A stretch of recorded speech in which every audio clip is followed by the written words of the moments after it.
Compañera Mónica, este año se cumplen 40 años del golpe de Estado y junto con eso se desarrollarán las elecciones presidenciales, existiendo la posibilidad de que el sector más pinochetista, la UDI, llegue a presidir el país. ¿Cómo evalúa el MIR esta situación y cómo se ha permitido llegar a esta posibilidad? Bueno, tiene varias variantes el tema. Primero, los 40 años es una historia bien controvertida. O sea, el golpe militar chileno fue un golpe militar genocida. Arrasó con todas las conquistas populares de casi 100 años, con una constitución democrática, etc. Y desde el mismo momento del golpe de Estado hasta la época de la transición, 18 años después, el país jamás discutió lo que había sucedido en nuestro país y qué había pasado con nuestra sociedad. La concertación de partidos políticos que asume la responsabilidad, entre comillas, de democratizar el país, anula la posibilidad de hacer una gran discusión, debate, toma de conciencia de lo que nos había sucedido.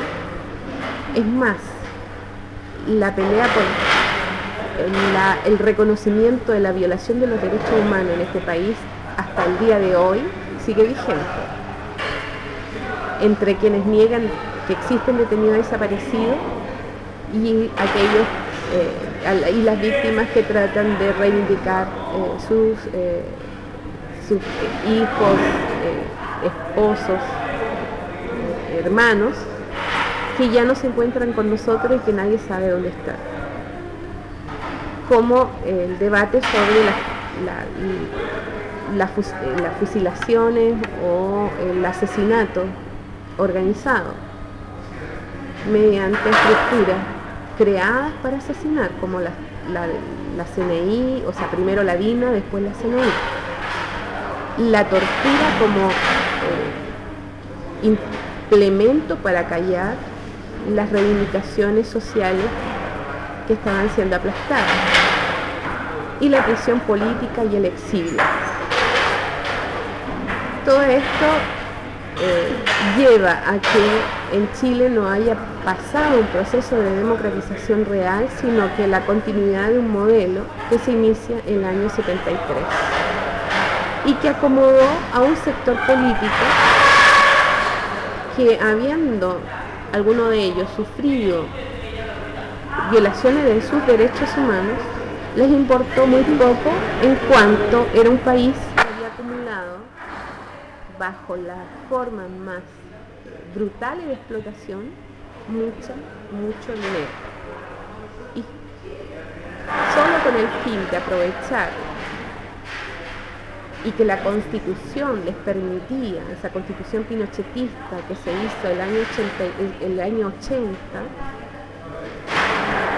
les permitía echar mano y abusar de los recursos económicos del país, impidieron una discusión sobre lo que nos había sucedido, sobre la violación de los derechos humanos, sobre la expropiación de las riquezas básicas del Estado y,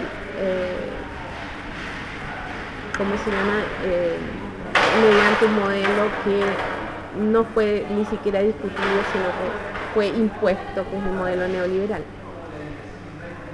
40 años del golpe de Estado, en realidad parece que ni siquiera hubiese sucedido un golpe de Estado. Parece una continuidad con rostros civiles de una dictadura. Por lo tanto, que un sector, entre comillas, más pinochetista, porque no sé quién es más pinochetista, aquellos que estuvieron al lado de Pinochet o aquellos que defendieron posteriormente su constitución y usaron su poder.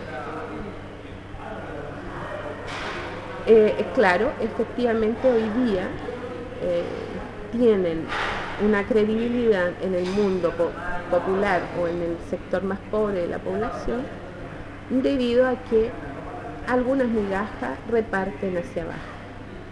O más bien, los señores más bien vestidos se van a sentar a las mesas populares a tomar un tecito, pero que más allá no tienen ninguna vinculación con ellos. ¿Qué piensa el MIR sobre eso? En realidad para nosotros es muy triste lo que está sucediendo en nuestro país, porque hay muy poca conciencia de lo que ha sucedido en estos 40 años. Y que hoy día estemos frente a una nueva elección presidencial y que veamos las mismas personas que usaron y abusaron del poder que dejó Pinochet presentarse con cara progresista, nos parece una vergüenza. El MIR no ha manifestado posición en apoyar o no a algún candidato. Incluso los querían fuera de los dos conglomerados políticos más grandes. ¿Qué pasa con esto? Mira, nosotros en realidad tenemos que definir a fines de este mes nuestra postura con respecto a las elecciones, pero de las discusiones que se dan en el Comité Central estuvieron distintas posiciones, desde apoyar candidatos alternativos, esperar autocríticas profundas de sectores vinculados al Estado y a los gobiernos de estos 23 años, y vimos que era inútil, que no había ninguna, pero ninguna gana de hacerse una autocrítica profunda y colocar en la mesa de discusión los temas fundamentales de cómo construir un poder distinto, un Estado distinto y hacer un gobierno distinto. Lo que vimos, por ejemplo, con respecto a la necesidad de una asamblea constituyente, hubo un señor que entre comillas dijo que había hecho alguna vez resistencia, es decir, que aquellos que proponían asamblea constituyente fumaban opio, que no estábamos en una crisis institucional como para definir una asamblea constituyente. Y vemos que desde ese sector hay una sola persona que plantea abiertamente asamblea constituyente y nueva constitución, pero que su partido político es tan chico dentro del conglomerado que en realidad es como una reivindicación histórica, porque a ellos les tocó hablo del Partido Radical específicamente, porque ellos en una época histórica, en el gobierno de Pedro Aguirre Cerda, hicieron reformas sustanciales de corte social, como por ejemplo instaurar en Chile la educación pública y la salud pública. Pero curiosamente todos aquellos que usaron la educación pública, que llegaron a ser profesionales, son los que privatizan la educación posteriormente y los que niegan la posibilidad de volver a tener educación pública y gratuita en este país. Y aducen de que hay sectores que pueden pagarse esa educación y que solamente a través de becas o prebendas les llegaría al sector más pobre la posibilidad de estudiar gratuitamente en la universidad, porque eso es lo que se está reivindicando en realidad. O sea, no se está reivindicando la educación secundaria como gratuita porque existe una que es municipalizada.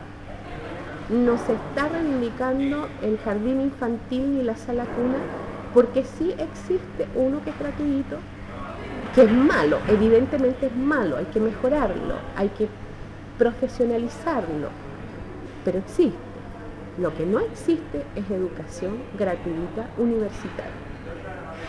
Y cuando uno dice gratuita, no significa que nadie pague, ¿cómo se llama?, matrícula, como se hacía antiguamente. Y si volvemos hacia atrás, esos mismos sectores que hoy le niegan la posibilidad a los jóvenes de estudiar gratuitamente, fueron los que vienen de sectores acomodados y usaron la educación gratuita, y hoy día niegan esa posibilidad. O sea, cuando hay llenarla, como algunos ministros con los ojos como fuera de órbita, sobre que hay formas organizadas de defraudar al fisco, yo pregunto, si la Constitución actual no es una forma de defraudar los bolsillos de los sectores medios y populares de este país. Pregunta que queda para que la respondan todos. Porque ¿quién paga impuestos en este país? Son los sectores medios y populares. Nosotros tenemos el IVA más caro en América Latina. Y curiosamente, la inversión más baja en educación de América Latina. Argentina tiene el 6% del PIB destinado a educación y no tiene cobre. O sí, recién están explotando cobre. Perú, el 6%. Uruguay, un país chiquitito que vive fundamentalmente de recursos económicos mucho menos sustanciosos que los chilenos, tiene un 7% destinado a educación. Y hoy día se discute si es que va un 1,5 o un 2% con una reforma tributaria. Es ridículo, es absurdo y es negarse a una discusión y es negarse a rescatar la educación chilena que quede en manos del Estado, que sea laica, que sea de calidad, no en el sentido que se entiende la calidad, de enredarla para que nadie pueda ser profesional en este país. Por lo tanto, ningún candidato está dispuesto a abrir un debate nacional sobre la necesidad de un nuevo modelo económico, sobre una nueva constitución, sobre bases sólidas, progresistas, democráticas y libertarias. En esa medida, nosotros no podemos entrar en pactos que son mentirosos y que se usan para chantajear en la segunda vuelta. Yo no he visto durante estos 23 años ninguna alternativa que busque exterminar de raíz el abuso